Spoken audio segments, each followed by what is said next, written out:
This is Caroline Deisley here from Studio A in the Annenberg Media Center. Today in A, we've got a very special guest and a close friend of mine.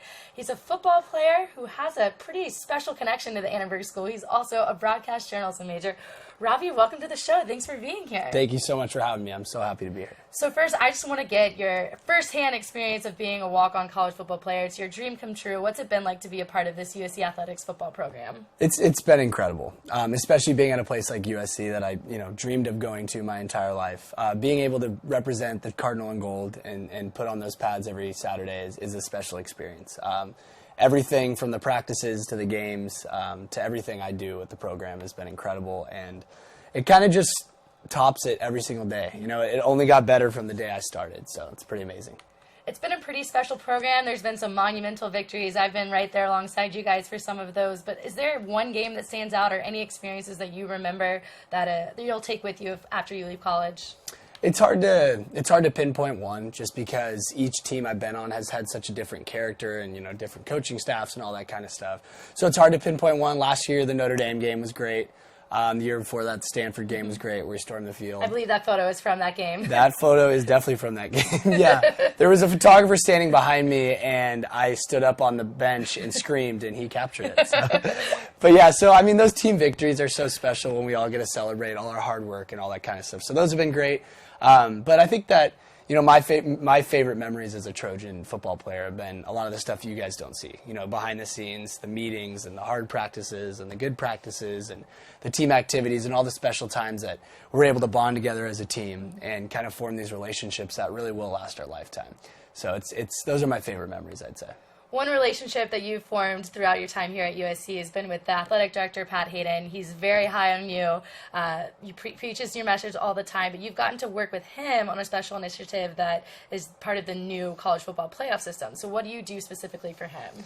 Yeah, so I guess you could call it work, but I don't consider it work. So basically, Pat Hayden's member of the College Football Playoff Committee, which essentially votes in the 4 final teams that will play in the national championship or hope to play in the national championship at the end of the year.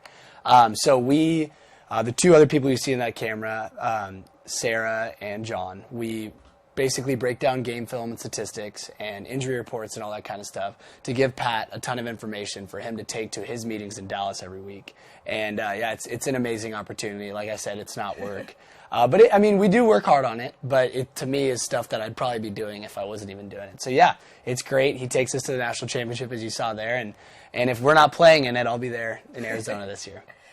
Now, one thing, the part that is work for you is being a broadcast major. I know how hard it is. But where did you get that inspiration from? You're the grandson of the late Sam Chambers. What impact did he leave on you?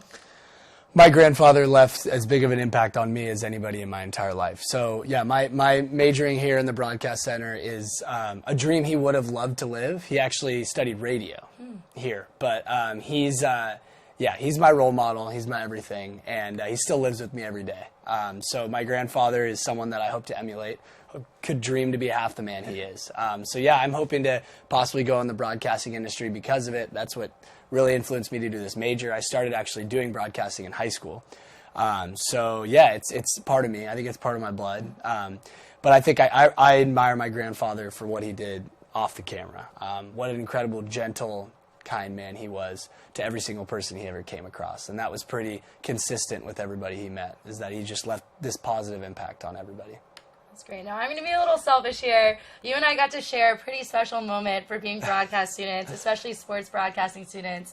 Besides your grandfather, I know that Chick Hearn was a huge inspiration for you, and you and I got to be presented with that award at halftime of the Lakers game, and you're a diehard Lakers fan. So what was that experience like for you? I know what it was like for me, and I loved being able to share with you, but what does that honor mean for you as a Lakers fan, an LA resident, and just a broadcast student? It was an absolute dream come true. I had seen the pictures when I had just gotten to school. I'd seen some pictures of people, posing, some Trojan students posing at center court. I was like I think I need to get there. So, yeah, to be able to be rewarded for all this hard work that we put in, especially with one of my best friends here, Caroline, it was an amazing experience. And for my lifelong favorite team, the Lakers, who I've seen go through a lot of ups and downs, and we're currently in a down, but. Yeah, it was an amazing experience. Chick Hearn is someone that I literally used to fall asleep to. I had a TV in my room. When I was like 10, my parents let me get that. And I would literally fall asleep to his voice. So being able to be mentioned in the same breath as Chick Hearn is an honor that I hardly can put into words. Now, finally, you've gotten some broadcast experience outside of being a football player and here in Annenberg, because you've worked with Student Sports. It's a TV network that kind of covers the Nike high school athletic camps that are trying to recruit football players. You've gotten to meet some of your idols there as well, but is that something you see yourself doing in the future? I very well could. I actually got a job offer from them, which is pretty cool. Congrats. So thank you.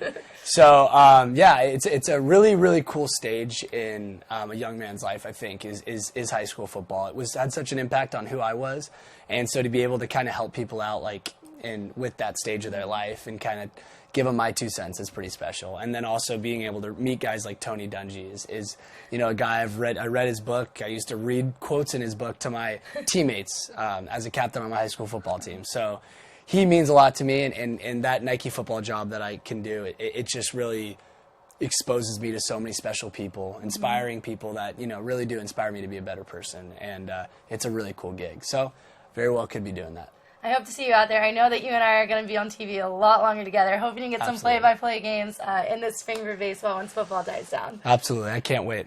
Thank you so much for joining us, Robby, and thank you guys for listening. We will be back next week with another special athlete who has a talent that you may not know about other than seeing him out on the field. Thanks again, Robby. Signing off from the Annenberg Media Center in the Annenberg School of Communication and Journalism, I'm Caroline Deisley. Thank you.